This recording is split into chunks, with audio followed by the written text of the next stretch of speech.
नमस्कार।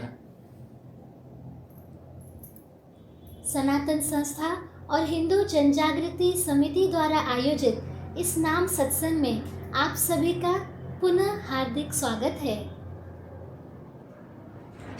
अब यहाँ के स्थान देवता, वास्तु देवता और जगत गुरु भगवान श्री कृष्ण जी के चरणों में प्रार्थना करेंगे कि आज का यह सत्संग निर्विघ्न रूप से संपन्न हो।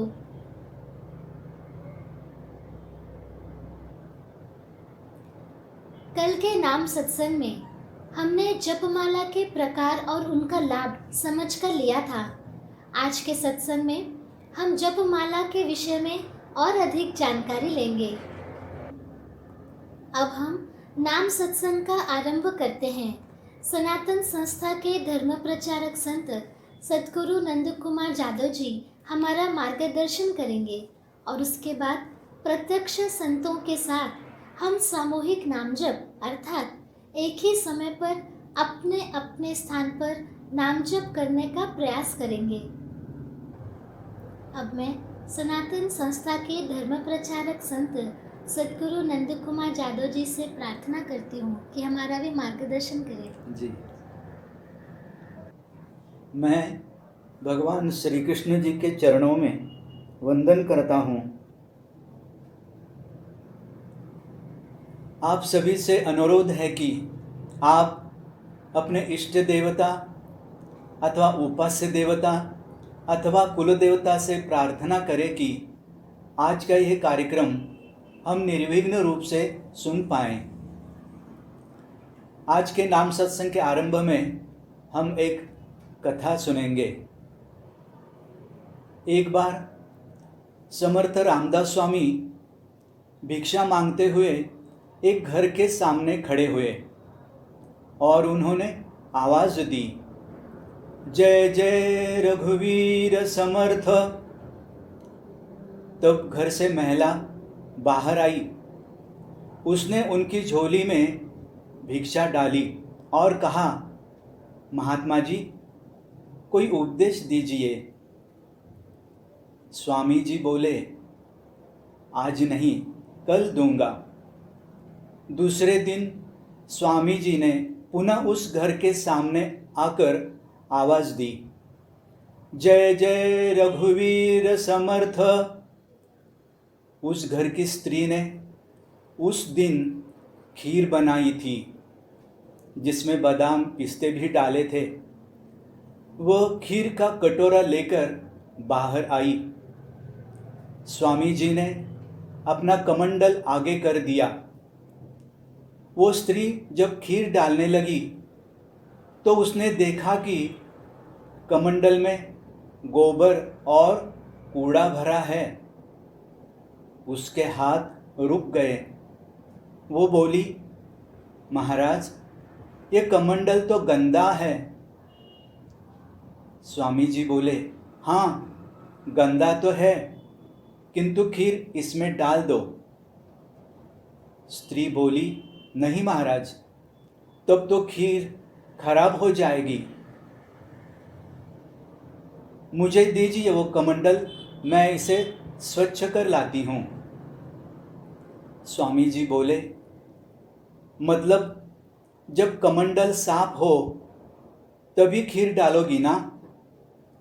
स्त्री ने कहा, जी महाराज। तब स्वामी जी बोले, मेरा यही उपदेश है।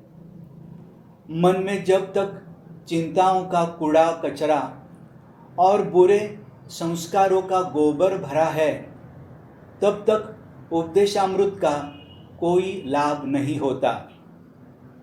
यदि उपदेश रूपी अमृत का पान करना है तो प्रथम अपने मन को शुद्ध करना चाहिए, कुसंस्कारों का त्याग करना चाहिए, तभी आनंद की प्राप्ति होती है। इस कथा का बोध भी यही है कि जब तक हम अपने मन को स्वभाव दोष और कुसंस्कारों से मुक्त नहीं करते, तब तक हमें नामजप से आनंद की प्राप्ति नहीं हो सकती। इसके लिए नामजप करना ही इस पर उपाय है। अब हम नामजप सत्संग में जपमाला इस विषय को समझकर लेते हैं। सदगुरु जादव जी, दर्शकों ने जपमाला के बारे में बहुत प्रश्न पूछे हैं। हाँ एक है, जपमाला में 108 मणि तथा एक मेरुमणि होता है। हाँ जपमाला से जप करते समय इस मेरुमणि को लांघन नहीं जाता। इस मेरुमणि के विषय में हमें विस्तृत जानकारी बताएं। जी बताता हूँ। जी मेरुमणि यह जपमाला का मुख्य मणि है। पृथ्वी का मध्य सुमेरु पर्वत कहलाता है। अमृत मंथन के समय इसी पर्वत की सहायता से देवता और असुरों ने समुद्र का मंथन किया था। सुमेरु पर्वत स्थिर रहता है, इसीलिए नामजप की गिनती में न आने वाले मेरुमणि को सुमेरु भी कहते हैं। माला के मणियों को एक सूत्र में पिरोने के लिए सर्व सिद्धिदायक लाल धागे का उपयोग करने के लिए कहा गया है, जो 3 धागों से बना है।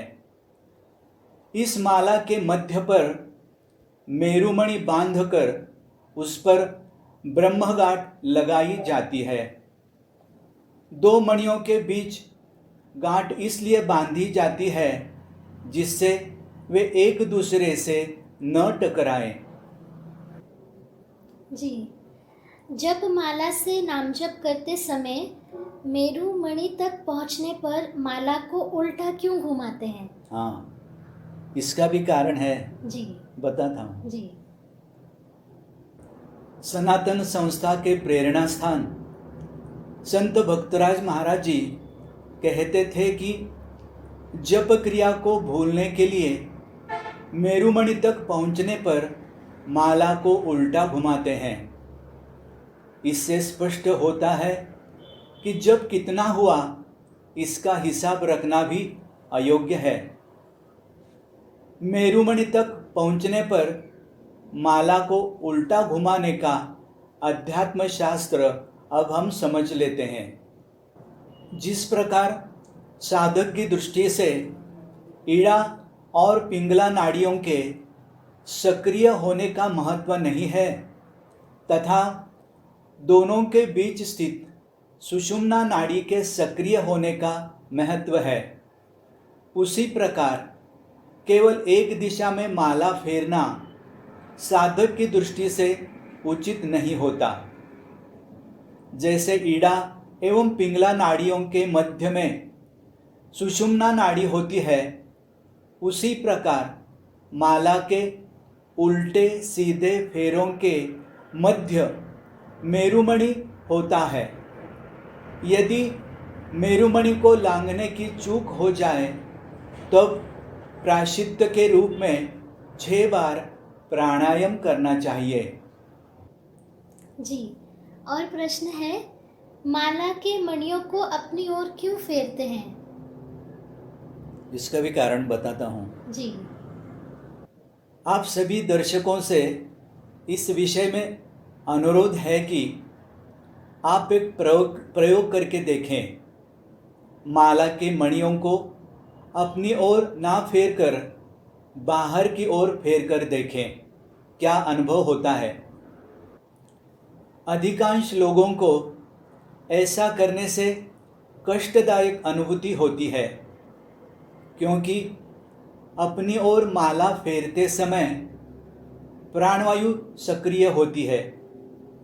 इसके विपरीत बाहर की ओर माला फेरते समय समान वायु सक्रिय होती है। प्राणवायु की सक्रियता से समान वायु की तुलना में अधिक आनंद मिलता है, इसलिए माला की मणियों को अपनी ओर फेरते हैं। जी, सदगुरु जादव जी, दर्शकों का कहना है कि जपमाला से जप करने की पद्धति एक बार हमें समझाइए। जी बताता हूँ। हाँ। दाहिने हाथ में माला लेकर नामजप किया जाता है। साधना के रूप में जपमाला से नामजप करने की 2 पद्धतियां हैं। पहली पद्धति में बीच की उंगली के मध्य पोर पर, यानी इस प्रकार माला रखकर उसके मणियों को क्रमशः अपनी ओर खींचिए, अंगूठे से अपनी ओर खींचिए, इस प्रकार। परंतु माला से तर्जनी का स्पर्श न हो, इस पर ध्यान दें। यह पहली पद्धति है। दूसरी पद्धति में माला अनामिका पर रखते हैं। अनामिका और अंगूठे के अग्रभाग एक दूसरे से जोड़कर बीच वाली उंगली से मणियों को अपनी ओर खींचते हैं। इसमें भी ध्यान रखें, तर्जनी का स्पर्श माला को नहीं होना चाहिए, इस प्रकार। बीच की उंगली से माला अपनी ओर खींचना शरीर शास्त्र की दृष्टि से भी अधिक सुविधाजनक होता है। दोनों पद्धतियों के अनुसार जप करते समय मेरुमणि को लांघना नहीं। मेरुमणि यह है, समझो मणि खींचते समय मेरुमणि आ गया तो अब इसे लांघना नहीं है, तो क्या करना, माला को ऐसे उल्टा फेरना और फिर यहाँ से मणियों को अपनी तरफ खींचना आरंभ कर सकते हैं। इस प्रकार जप के लिए माला का उपयोग हम कर सकते हैं।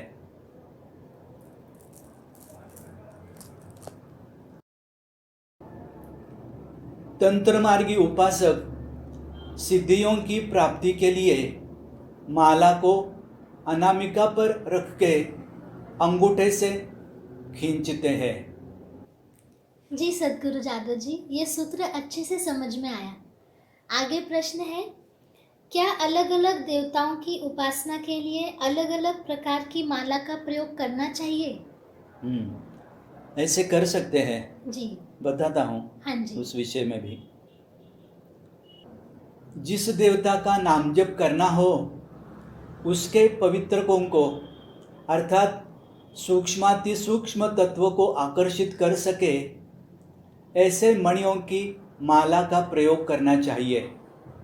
जैसे शिवजी का जप करने के लिए रुद्राक्ष का उपयोग किया जाता है। श्री विष्णु का जप करने के लिए तुलसी की माला का उपयोग किया जाता है। देवी के उपासक मोती अथवा मूंगा की माला का उपयोग करते हैं। मूंगा समुद्र में पाई जाने वाली एक वनस्पति है जिसे मंगल का रत्न कहा जाता है। श्री लक्ष्मी देवी के उपासक सुवर्ण की अर्थात सोने की माला का उपयोग करते हैं। रक्त चंदन की माला त्रिपुरा देवी के उपासक एवं हस्तिदंत की माला श्री गणेश जी के उपासक उपयोग में लाते हैं। माला के अलग अलग प्रकार आध्यात्मिक उन्नति की दृष्टि से होते हैं। यद्यपि कामना पूर्ति के उद्देश्य के अनुसार भी अलग अलग माला का प्रयोग किया जाता है। जैसे तारा विद्या की प्राप्ति के लिए शंख की माला का प्रयोग किया जाता है। पुत्र प्राप्ति के लिए पुत्रजीव नामक वृक्ष के फल की माला का प्रयोग किया जाता है। धन प्राप्ति के लिए मूंगा की माला का प्रयोग किया जाता है। मनोरथ पूर्ति के लिए चांदी की माला का प्रयोग किया जाता है। पाप नाश के लिए दर्व ग्रंथि अर्थात कुश ग्रंथि की माला का प्रयोग किया जाता है। शत्रुनाश तथा कर्म कार्य और अर्थार्जन हेतु पद्माक्ष अर्थात कमल बीज की माला का प्रयोग किया जाता है तथा अघोरी शक्ति के लिए अस्थि की माला का उपयोग किया जाता है। कल होने वाले सत्संग में हम माला संबंधी और भी कुछ महत्वपूर्ण अध्यात्म शास्त्र समझ कर लेंगे। अब हम नामजप की प्रत्यक्ष कृति करेंगे। नामजप करते समय भगवान श्री कृष्ण के छायाचित्र की ओर देखकर मन का आलंबन यानी मन को एकाग्र करने का प्रयास करें। मन का आलंबन भगवान के चित्र पर करने से मन में आने वाले निरर्थक विचारों की मात्रा अल्प होती है और नामजप अधिक एकाग्रता से होता है। जिनकी प्रकृति आंखें बंद रखकर ध्यान की अवस्था में जप करने की है, वे उसी प्रकार से भी जप कर सकते हैं। नामजप करने के बाद मन को कैसे लगा, इसका भी हम स्वयं का निरीक्षण करेंगे। और अब नामजप के संबंधी अधिक सूचनाएं श्रीमती क्षिप्रा जी हमें देंगी। नमस्कार। अब हम भगवान श्री कृष्ण जी का नामजप सामूहिक रूप से करेंगे। उसके लिए यहाँ पर हम एक ऑडियो लगाएंगे। इस ऑडियो की विशेषता यह है कि यह ऑडियो सनातन संस्था की संत सद्गुरु श्रीमती अंजलि गाडगिल जी द्वारा ध्वनि मुद्रित की गई है। यदि आपको अन्य किसी देवता का नाम जप करना हो तो आप ऑडियो म्यूट कर सकते हैं और नाम जप कर सकते हैं। नाम जप का समय पूरा होने के पश्चात हम आपको सूचित करेंगे। भगवान की कृपा से ही प्रत्यक्ष संतों की उपस्थिति में, संतों की चैतन्यमय वाणी में किए गए नाम जप के साथ आज हमें नाम जप करने का अवसर मिल रहा है। तो चलिए हम सभी नाम जप का प्रारंभ करते हैं।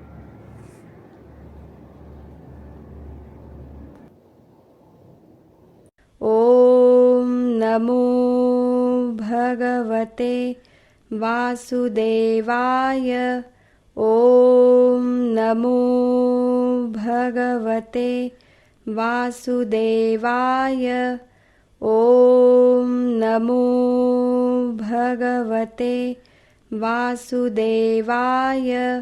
ओम नमो भगवते वासुदेवाय। ओम नमो भगवते वासुदेवाय। ओम नमो भगवते वासुदेवाय। ओम नमो भगवते वासुदेवाय। ओम नमो भगवते वासुदेवाय। ओम नमो भगवते वासुदेवाय। ओम नमो भगवते वासुदेवाय।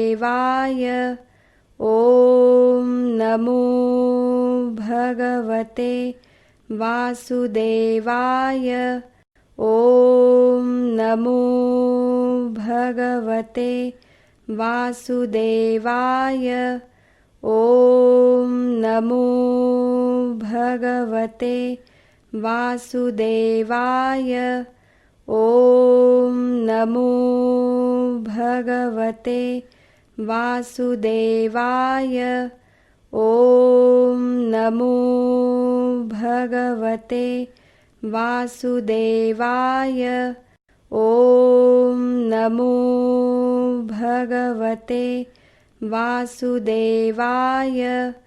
ओम नमो भगवते वासुदेवाय। ओम नमो भगवते वासुदेवाय। ओम नमो भगवते